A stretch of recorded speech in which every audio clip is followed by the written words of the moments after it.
The dentist's office called about my daughter's appointment. We don't have a daughter.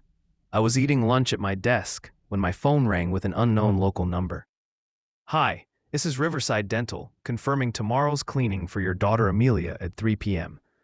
I almost choked on my sandwich. I think you have the wrong number. I don't have a daughter. The receptionist paused for a moment. Is this the father of Amelia?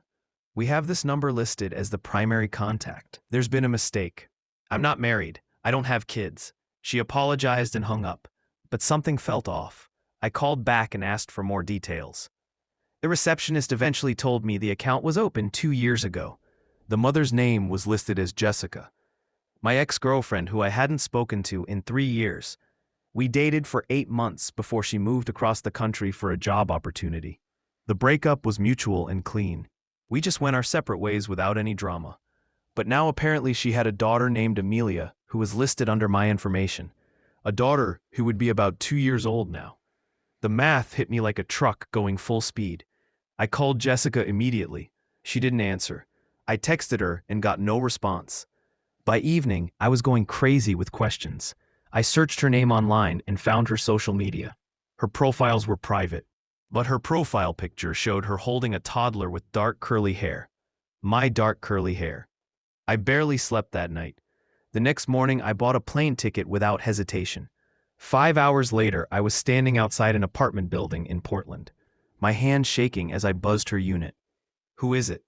Her voice made everything suddenly real. It's me. We need to talk right now. Long silence. Then the door buzzed open. She was waiting in her doorway when I reached the 3rd floor. She looked exactly the same except for the deep exhaustion in her eyes. Behind her, I could hear cartoons playing on a television. How did you find me? She asked nervously. The dentist called to confirm Amelia's appointment. They had my number and my name on the account. Her face crumpled immediately. I didn't think they'd actually call you directly. Is she mine?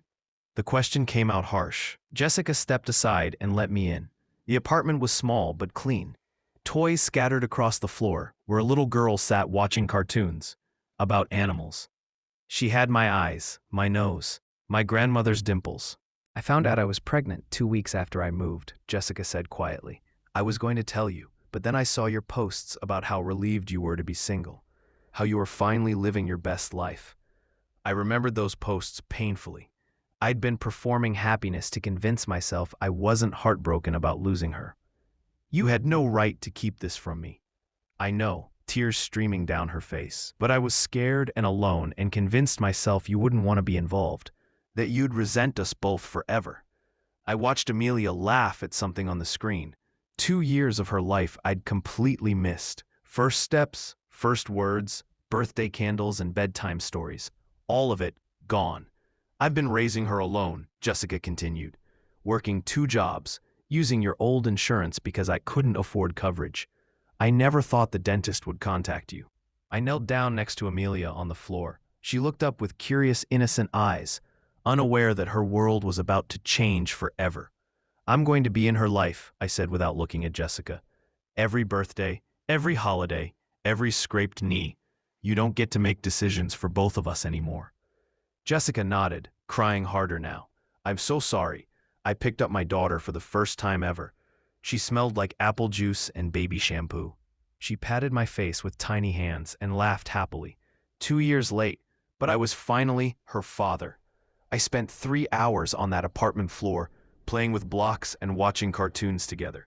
When Amelia fell asleep peacefully in my arms, I made a silent promise. I would never miss another moment of her life again. We're working out custody arrangements now. It's complicated and messy and nothing like I imagined my life would be. But every time she calls me daddy, none of that matters anymore.